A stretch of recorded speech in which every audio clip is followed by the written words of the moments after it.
এখন আমি উঠে গেছি। হ্যাঁ, কি করব এখন আমি সোয়েটার পরবো। সোয়েটার পরবো। তারপরে তারপর বিস্কুট খাবো। বিস্কুট খাবো। ভালো লাগে না। কি লাগে না? ভালো লাগে না। ভাল লাগে না? কেন ভালো লাগে না তোমার?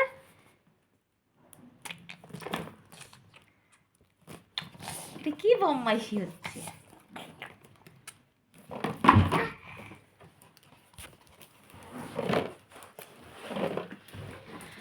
তাহলে চলো, ঘুম থেকে যখন উঠে পড়েছি একটু চা বানিয়ে নিই। চলে এসেছি রান্নাঘরে, এবার একটু চাটা বানিয়ে নিই। আর এই রান্নাঘরে একটা লাইট জ্বলে, একবারই দেখা যায় না, তো আরেকটা লাইট জ্বালিয়ে নিলাম। আর তুলির থালাটা রয়েছে, তুলি স্কুল থেকে এসে লাস্টে খেয়েছিল। তো চলো বানিয়ে নিই চা। আর এদিকে চায়ে চা পাতা দিয়ে দিয়েছি, চিনি তো লাস্টে দিব, আগে চাটা ভালো করে ফুটে নিক। দুধ চায়ে লাস্টে চিনি দিলে টেস্টও হয়, আর অম্বল হয় না, টেস্ট হয় আর অম্বল হয় না। একমাত্র দুধ চায় চিনি কম দিলে। আমার দুধ চায় এতটাই চিনি কম থাকে, আর এখানে বাবু এসে বলছে দিদিকে মারবো, আকাশে উড়িয়ে দেবো। তারপরে চা কমপ্লিট হয়ে গেছে। আর বিস্কুটের পরিস্থিতি দেখো, সব ভাঙা ভাঙা গুঁড়ো গুঁড়ো বিস্কুটগুলো পড়েছিল, ওইগুলো নিলাম। আর বিস্কুট একদমই শেষ, গোপালকে বলে দিলাম বিস্কুট আনতে। এখানে চা নিয়ে নিয়েছি, 4 জনের চা, ভাই, মা, আমার আর তুলি চা খাবে, কারণ তুলি দুধ চা। আর তুলিকে না আজকে সন্ধ্যেবেলায় অনেক বকেছি। তারপরে দেখো আমি, মা আর তুলি আর বাবু, সরি তুলি নেই, আমি, মা আর বাবু বসে পড়েছি চা খাবো। আর এদিকে বাবুকে একটু বিস্কুটগুলো ভিজিয়ে খাবো। আর বাবু দেখো চকলেটগুলো থালার উপরে সাজিয়ে রেখেছে কি সুন্দর করে। আর ওইদিকে বিস্কুটটা খাচ্ছিল না, চলে যাচ্ছিলো দূরে সরে, তাই আমি বললাম ওদের ক্যামেরার সামনে আয়। ও ক্যামেরা দেখলে আবার মানে ক্যামেরা নিয়ে ব্যস্ত হয়ে যায়, দেখেছো, ক্যামেরা দিকে কিন্তু তাকিয়ে রয়েছে। এবার ওকে ভালো মতো শান্তভাবে খাওয়াতে পারবো। তো চলো, আমি আর মা এখানে একটু গল্প করছি। আর দেখতে পাচ্ছ, এই দেখো চা, বললাম না তুলিকে বকেছি, তুলি চা খায়নি, দেখো চা খায়নি, দেখেছো, রেগে চলে যাচ্ছে। তো রাগটাকে এখন ভাঙতে হবে। তো এই দেখো গোপালবাবুকে ফোন করলো, ও এসে নিয়ে যাবে পড়তে, 7:30 থেকে পড়া। আর এই মুখটা অফ করে রয়েছে, আর আমি ওর রাগ ভাঙানোর চেষ্টা করছি। রাগ কি আর ভাঙবে না, ওই ফোন নিয়েছিল, একটু বকেছি তাই রেগে গেছে। এমনিতেও রাগে না, রেগে গেলে কঠিন। তো আর এখানে দেখো বাবু কি করছে। কি করেছো এটা? পাহাল? হ্যাঁ। এটা পাহাল হয়েছে? পড়তে বসতে হবে না? অওয়া পড়তে হবে তো? এই যে আমার দিকে তাকাও, অওয়া পড়তে হবে তো? না। কি অওয়া পড়তে হবে না? কখন পড়বা?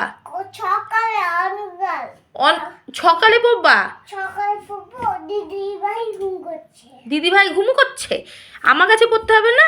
হ্যাঁ। হ্যাঁ, ঘুম করতে হবে না আমার কাছে। আমার কাছে পড়তে হবে না? হ্যাঁ। টাটা করো, বলো টাটা। টাটা। আমি এখন পড়বো। পড়বো না।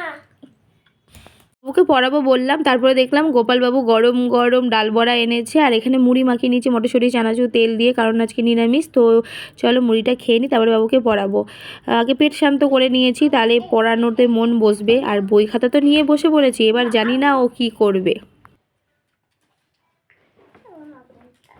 এই যে এখানে বাবু হয়ে বসো, এখানে চলে আসো, এখানে চলে আসো, বাবু হয়ে বসো।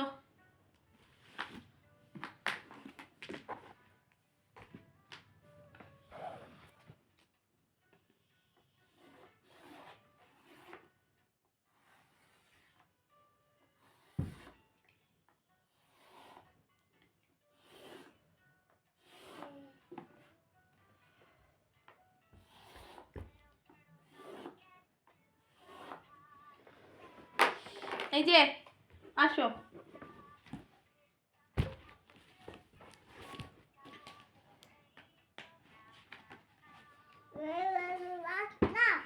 এখানে আসো, বাবু হয়ে বসো, এখানে আসো, আগিয়ে আসো, আগিয়ে আসো, আগিয়ে আসো।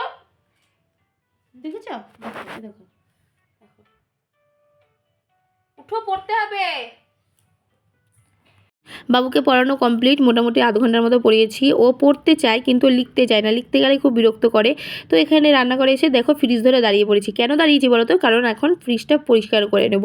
তাহলে চলো চটপট করে ফ্রিজটা পরিষ্কার করি। অনেক দিন ধরেই ভাবছি ফ্রিজ পরিষ্কার করবো, করা হচ্ছে না। ফ্রিজের লাইটটা গেছে, খারাপ হয়ে গেছে।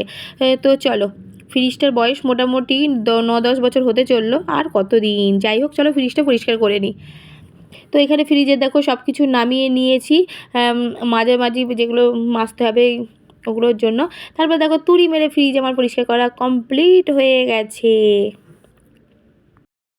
দাদু কে খাবে? আই খাবে, মা খাবে, দিদি খাবে, বাবা খাবে, আর কে খাবে? আপা খাবে, আর সবাই খাবে। ঠান্ডা না গরম? ঠান্ডা এটা। মোটা করে কাটবি বেগুন, তেল কম লাগবে বেগুনটা, খুব ভালো বেগুন, লম্বা বেগুন।